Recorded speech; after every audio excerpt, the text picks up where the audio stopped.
성도 여러분, 달리는 기차 보신 적 있으시지요? 이 달리는 기차를 보다 보면 때때로 선로가 바뀔 때가 있습니다. 그 선로가 바뀌는 장면이 이런 장면이거든요. 사진 한번 띄워주시면 출발점은 보면 큰 변화는 없는 것 같아요. 그런데 이 선로가 바뀌는 것을 목적지를 중심으로 해서 보면 어떨까요? 그 목적지를 중심으로 해서 보면 이 변화는 작은 변화가 아니고 엄청난 변화라는 것을 우리가 깨닫게 됩니다. 생각을 해보니까 부활을 살아가고 있는 우리 신앙의 모습이 이와 같다는 것을 깨달을 수가 있어요.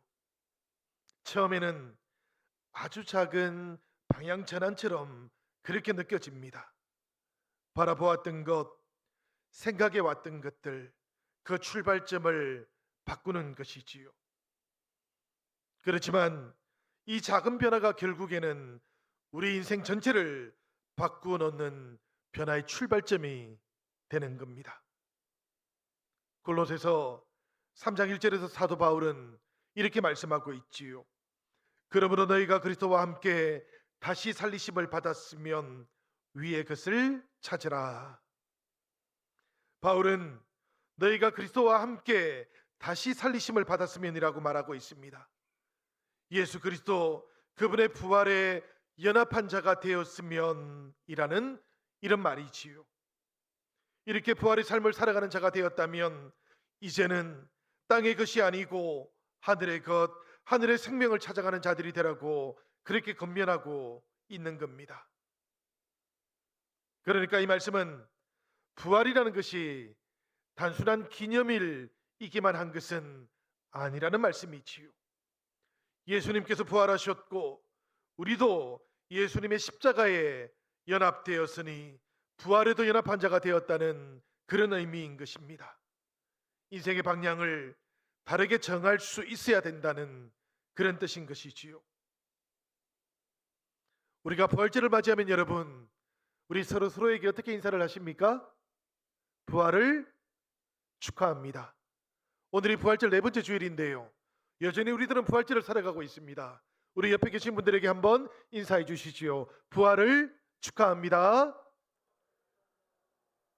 멀리 있는 분들에게도 인사해 주세요. 부활을 축하합니다.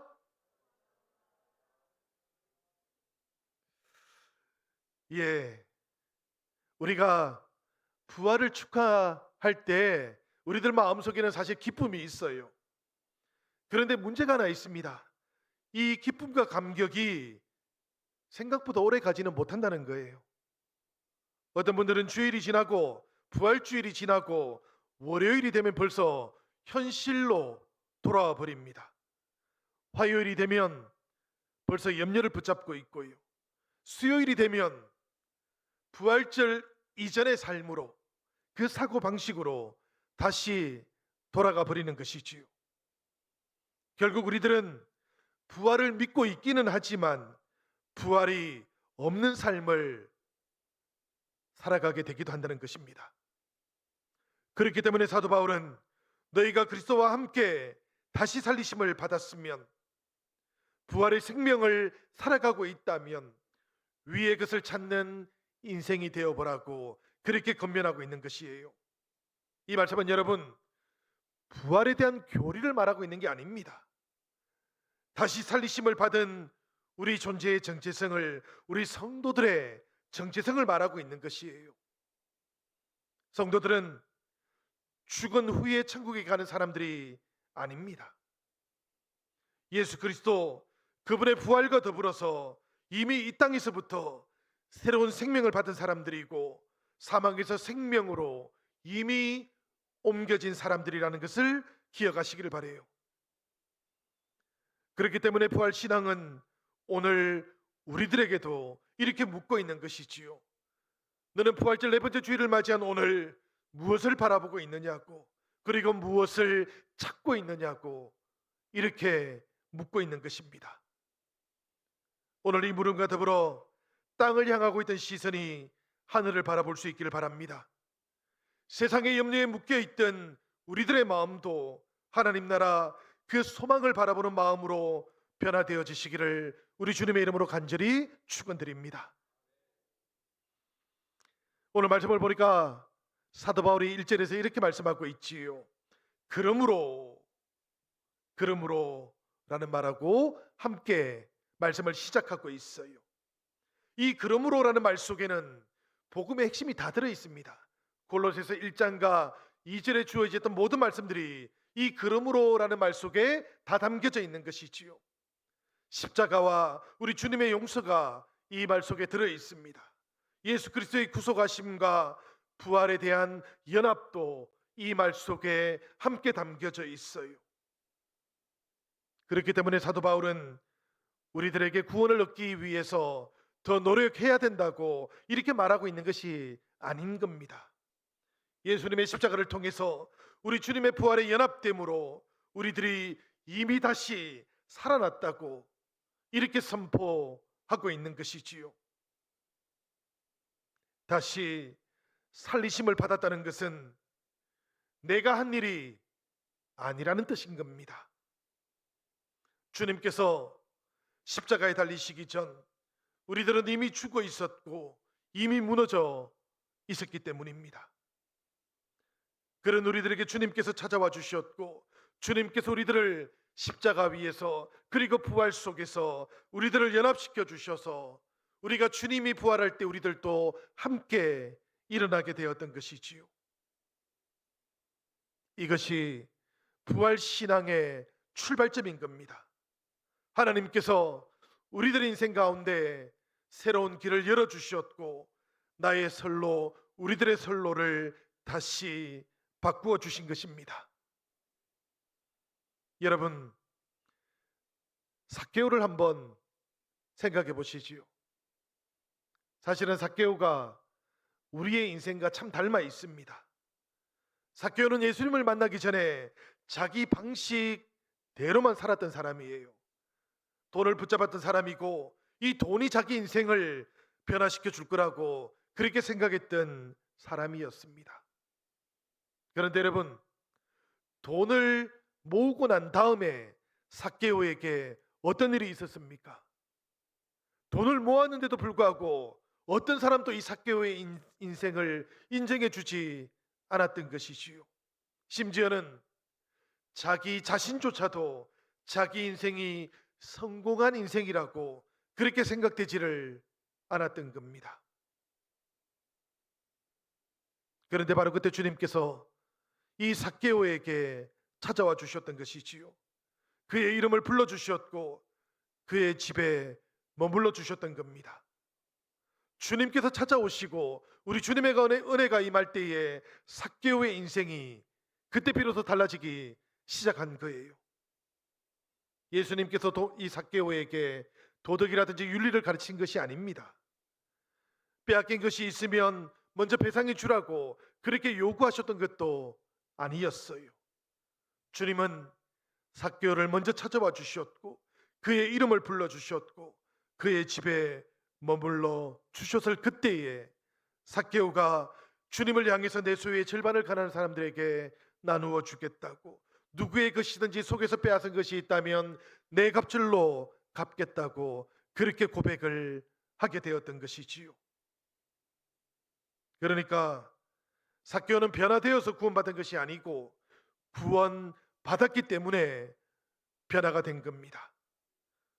삭개오의 인생 속에서는 은혜가 먼저였고 변화는 이 은혜의 열매로 나타나게 되었던 것이지요. 우리들도 똑같습니다, 여러분. 우리들의 인생도 모두가 다 부활의 새로운 삶을 살았기 때문에 주님의 부활과 연합되어졌던 것이 아니고 먼저 주님의 부활과 연합되어졌기 때문에 우리들은 부활의 삶을 살아가게 되었고 그 삶에 합당한 열매도 새롭게 맺어갈 수 있게 되었던 겁니다. 성도 여러분, 이렇게 부활하신 주님과 더불어 부활의 삶을 살아가게 되었던 우리들에게 사도 바울이 위의 것을 찾아보라고, 위의 것을 생각해 보라고 말씀하고 있는 것이지요. 골로새서 3장 1절과 2절의 말씀 우리 다 같이 한번 읽어보도록 하겠습니다. 그러므로 너희가 그리스도와 함께 다시 살리심을 받았으면 위의 것을 찾으라. 거기는 그리스도께서 하나님 우편에 앉아 계시느니라. 위의 것을 생각하고 땅의 것을 생각하지 말라. 이렇게 이야기했던 이유가 있습니다. 사람은 무엇을 찾느냐에 따라서 인생이 결정되기 때문이에요. 돈을 찾는 인생은 돈을 중심으로 살아가게 되어 있습니다. 사람의 인정을 구하는 인생은 사람을 중심으로 살아가게 되어 있고요. 그렇기 때문에 사도 바울은 부활을 살아가고 있는 오늘 우리들에게도 위의 것을 찾는 인생이 되어보라고 그렇게 말씀하고 있는 것이지요. 위의 것을 찾는 인생이라면 그 삶의 중심에 하늘이 있을 것이고 하나님께서 계실 것이기 때문입니다. 이렇게 하늘을 마음 중심에 두고 살아간다는 것, 이것은 여러분 현실을 외면해 버리라는 그런 뜻이 아니에요. 인생을 살아가는 출발점이 바뀌어야 된다는 뜻이고 그 중심이 바뀌어야 된다는 뜻입니다. 세상을 향하고 있었던 우리들의 갈망이 하나님을 향한 갈망으로, 하나님을 향한 우리들의 소망으로 달라질 수 있어야 된다는 말인 것이지요. 여러분, 창세기 13장을 보시면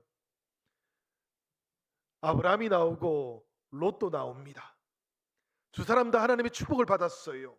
가축이 많아졌고 소유도 많아지기 시작했습니다. 그러자 아브라함과 롯의 목자들이 서로 다투기를 시작해요. 가축들을 먹일 수 있는 목초지를 가지고 경쟁을 하기 시작했던 것이지요. 이 모습을 보았던 아브라함이 롯에게 이런 제안을 합니다. 네가 자하면 나는 우하고 네가 우하면 나는 자하리라. 이 제안을 받았던 조카 롯이 어디를 바라보았는가 하면 요단 지역을 바라보았어요. 이곳은 물이 넉넉했기 때문입니다. 여호와의 동산 같았고 애굽 땅과 같았기 때문이라 그래요. 애굽 땅은 여기서는 애굽 나일강 삼각지를 말하는 것입니다. 롯의 눈에는 풍요로움이 들어왔어요. 기회가 보이던 땅이 쏙 들어왔던 겁니다. 그러자 롯은 이곳에 살고 있던 사람들이 어떤 사람들인지를 놓쳐버렸던 것이지요. 13절을 보면 소돔 사람은 여호와 앞에 악하며 큰 죄인이라고 이렇게 경고를 하고 있는데도 말입니다. 풍요를 보기는 했지만 영적인 위험은 보지를 못했던 인생, 이 인생이 바로 롯의 인생이었습니다. 반면에 여러분, 아브라함은 어떠했을까요? 아브라함은 헤브론을 택하게 되었습니다. 헤브론은 광야지대였어요. 눈에 좋아 보이던 선택이 아니었습니다. 손해를 보는 것 같았고, 그리고 조카 롯에게 모든 것들을 양보하는 것처럼 그렇게 보이기도 했습니다. 그렇지만 여러분, 하나님께서는 롯을 떠나보낸 다음 아브라함에게 이렇게 말씀하셨어요. 14절과 15절에 나오는 말씀인데요. 너는 눈을 들어 너 있는 곳에서 북쪽과 남쪽 그리고 동쪽과 서쪽을 바라보라. 보이는 땅을 내가 너와 내 자손에게 주리니 영원히 이르리라. 롯은 눈에 보이는 것을 따라갑니다. 그렇지만 아브라함은 지금 눈에 보이지 않는 하나님의 약속을 따라가는 인생이 되었어요. 롯은 좋은 땅을 선택했지만 그 땅에서 그의 영혼이 상해버리고 말았습니다. 그러나 아브라함은 하나님을 선택했고 하나님은 아브라함에게 약속과 소망을 주셨습니다. 여러분, 롯과 아브라함의 차이가 도대체 무엇이겠습니까? 이 선택의 차이는 땅의 차이가 아니었습니다. 믿음의 차이였던 것이지요. 롯은 땅에 대한 믿음을 가지고 있었던 겁니다. 땅으로부터 얻을 수 있는 것들을 바라보고 있었던 것이지요. 그렇지만 아브라함은 땅이 아니라 하나님을 바라보는 인생이 되었습니다. 그리고 하나님께서 이 아브라함의 인생을 하나님의 풍요로움으로 채워주고 계시는 겁니다. 우리의 인생이 이와 같습니다, 여러분. 무엇을 찾는가에 따라서 달라지게 되어 있기 때문입니다. 세상을 찾으면 세상으로 가게 되어 있고요, 하나님을 찾으면 하나님께로 이어지는 인생을 살아가게 되는 것입니다. 부활절 네 번째 주일, 우리가 찾는 것이 하나님이기를 바랍니다. 오늘 우리들이 찾는 것이 세상이 기뻐하는 것이 아니고 하나님께서 기뻐하시는 것이 되기를 우리 주님 이름으로 축복합니다.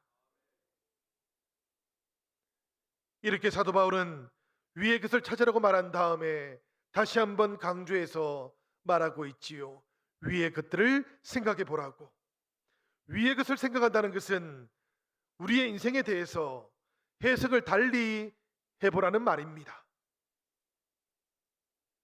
같은 상황을 만나지만 어떤 사람은 절망하고 어떤 사람은 하나님을 바라봅니다. 같은 고난 속에서도 어떤 사람들은 무너지지만 부활을 살아가는 사람들은 기도하기 시작하지요.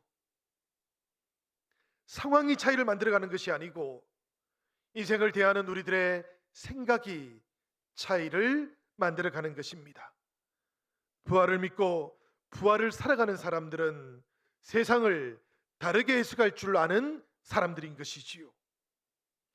문제가 찾아와도 끝났다고 말하는 것이 아니고 하나님께서 일하실 것이라고 말하는 사람들이 부활을 살아가는 사람들입니다. 손해를 만날 때는 어떻겠습니까, 여러분? 손해를 만나고 나면 모든 것들을 잃어버렸다고 이렇게 말하는 대신에 하나님께서 채워 가실 것이라고 말하는 사람들, 이 사람들이 바로 부활을 살아가는 사람들인 것이지요. 시선이 다르기 때문입니다. 시선이 보이는 현실을 향하고 있는 것이 아니고 보좌에 계신 그리스도를 향하고 있기 때문이에요. 1절 하반절을 보시면 이런 말씀이 나옵니다. 거기는 그리스도께서 하나님 우편에 앉아 계시느니라. 이 말씀 속 거기가 어디를 뜻하는 곳인가 하면은 바로 위의 것을 뜻하는 것입니다. 생각해 보라고 했던 위의 것, 찾아보라고 했던 그 위의 것, 이곳이 바로 그리스도께서 하나님 우편에 앉아 계시는 곳이라는 것이지요.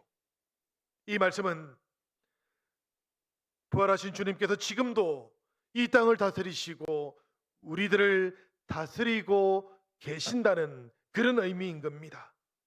여러분, 십자가에 죽으셨던 주님은 무덤에 계속해서 머물러 계시는 것이 아니십니다. 주님은 지금 하나님 우편에 계시고 하나님 우편에서 왕으로 이 땅을 다스리시고 우리들의 모든 삶을 이끌어가고 계시는 것입니다.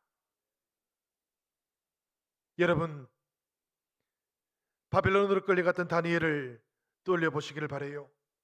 다니엘은 나라를 잃어버렸습니다. 그리고 이름도 바뀌어 버렸어요. 바벨론에서 살아갔던 다니엘은 다니엘이라고 불리지 않았습니다. 벨드사살이라고 그렇게 불렸었지요. 그의 문화가 달라졌고 그의 환경이 달라졌습니다. 하나님을 예배하기가 어려워져 버렸어요.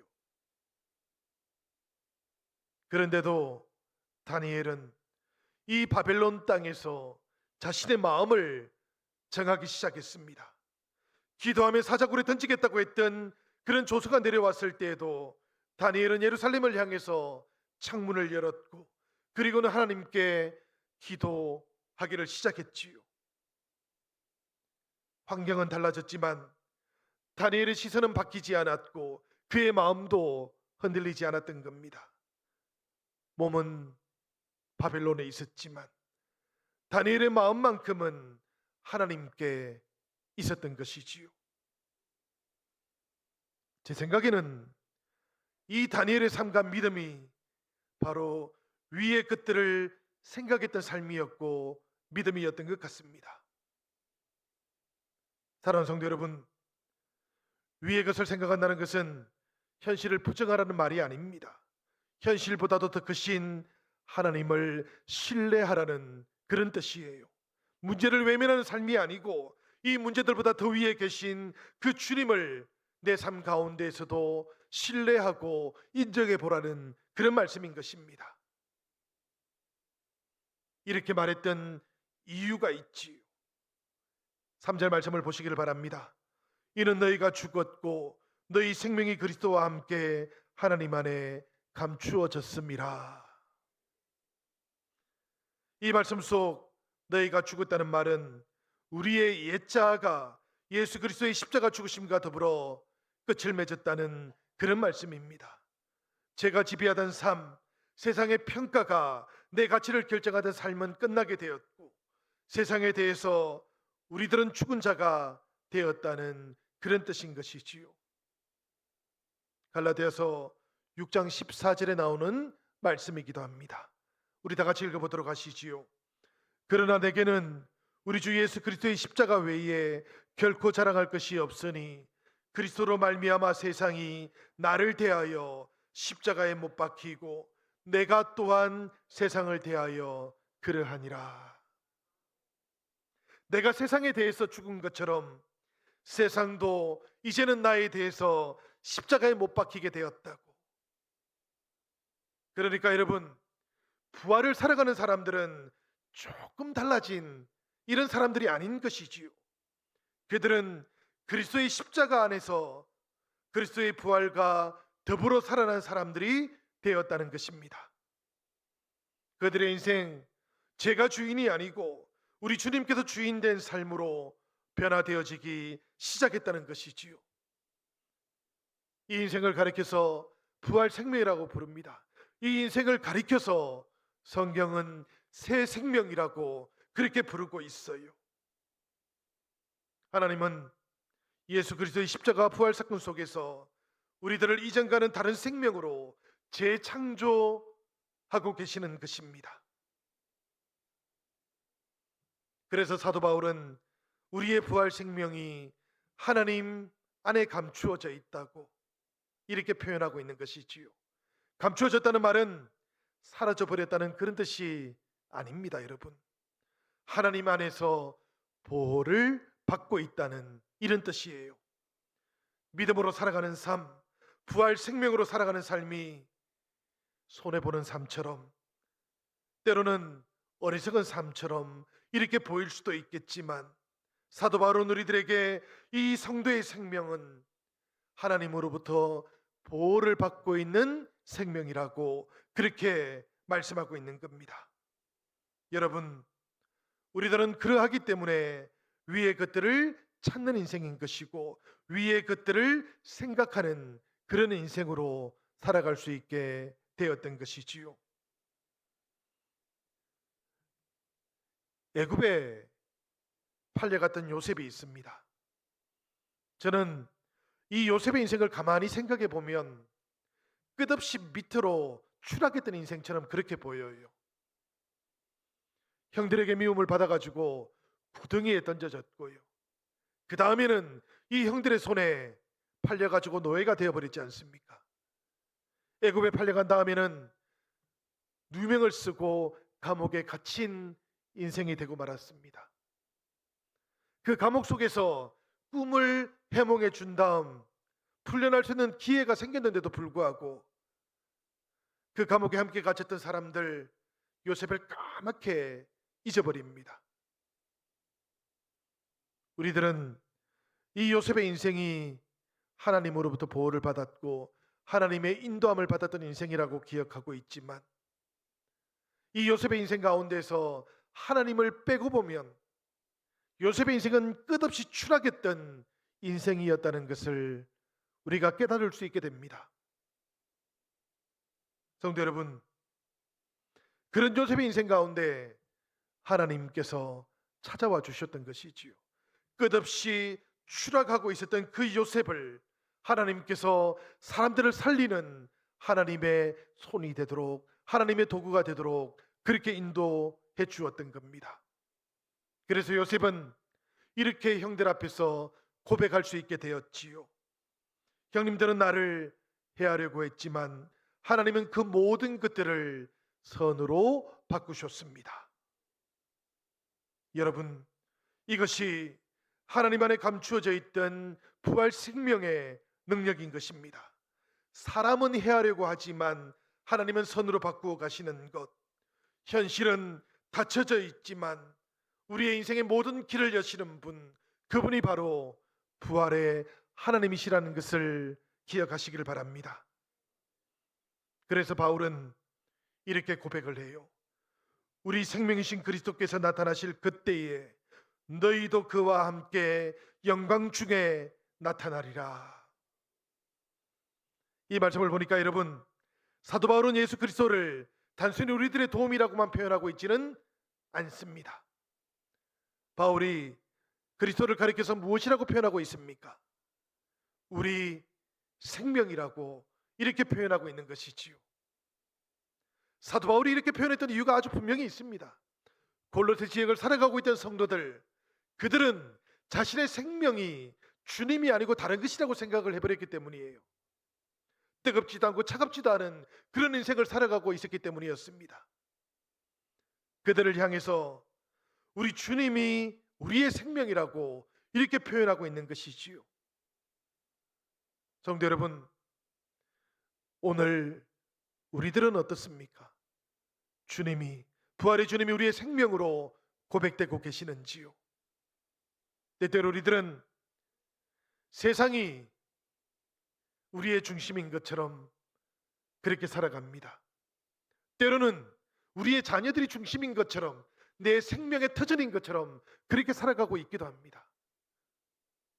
그렇지만 여러분, 나에게 소중한 것하고 내 생명의 기초가 되는 것은 다른 것입니다. 나에게 소중한 것들도 여전히 흔들리는 것이기 때문입니다. 주님께서 우리 생명이 될 때 우리들은 흔들리지 않는 인생이 될 것이고, 주님께서 우리 인생의 생명의 중심이 되어질 때, 그때 비로소 우리들은 나에게 소중한 것들도 붙잡을 수 있는 겁니다. 사랑하는 성도 여러분, 부활은 과거의 사건이 아닙니다. 부활은 오늘 우리들의 삶의 방향을 바꾸어 주시는 하나님의 능력입니다. 우리가 부활을 믿는다는 것은 단순히 예수님께서 살아나셨다는 것을 고백하는 것만이 아니고, 내 삶의 방향까지도 이 부활을 향해서 바뀌어 가는 것을 의미하는 것이지요. 우리들 모두가 이것을 꼭 기억할 수 있으시길 바랍니다. 우리가 4월 한 달 계속해서 부활에 대한 말씀을 나누고 있습니다. 부활에 대한 말씀을 나누는 이유가 있습니다. 우리가 부활을 기뻐할 뿐만 아니라 우리도 부활을 살아가야 되기 때문입니다. 우리들이 오늘 맞이하고 있는 우리 생명의 시간들이, 우리들 삶의 모든 방향들이 부활이 되어야 하기 때문이에요. 그러니 여러분, 우리가 이 한 주간을 살아가시는 동안에 찾는 것들이 바뀌어지기를 바랍니다. 생각하시는 기준들도 달라지시기를 바랍니다. 그러고 나면 나의 생명이 되신 주님께서 부활의 은혜와 부활의 능력으로 우리들의 길을 열어주실 것이고, 하나님은 하나님 안에 감추어져 있던 하나님의 영광을 우리들 모두에게 온전하게 나타내게 될 겁니다. 우리들 모두가 이 부활 주간들 뿐만 아니라 우리의 모든 신앙의 여정들을 통해서 함께 부활을 살아가는 성도들 되시기를 우리 주님 이름으로 간절히 축원드립니다.